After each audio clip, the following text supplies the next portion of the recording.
জয় মা তারা বন্ধুরা, আশা করি তারা মায়ের কৃপায় ভালো আছেন, সুস্থ আছেন। প্রথমেই তারা মায়ের শ্রীচরণে জানাই শতকোটি প্রণাম। তারপর প্রতিদিনের মতো নিয়ে দর্শন করাবো আনন্দময়ী তারা মাকে। মা গো আনন্দময়ী, নিরানন্দ করুণা। হ্যাঁ বন্ধুরা, মায়ের এই অপূর্ব মূর্তি দর্শন করতে করতে আপনার মনের সকল মনোবাসনা মাকে জানান। আশা রাখি মায়ের কৃপায় আপনার এবং আপনার পরিবারের মঙ্গল হোক।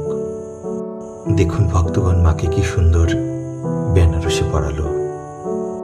আবারও মাকে একটি রঙিন শাড়ি গায়ে জড়ি দেওয়া হচ্ছে। মায়ের এই অপূর্ব মূর্তি দর্শন করতে করতে প্রাণ খুলে বলুন, সর্বমঙ্গলা মঙ্গলে শিবে সর্বাত্ম স্বাদিকে শরণ্যে স্তম্ভকে গৌরী নারায়ণ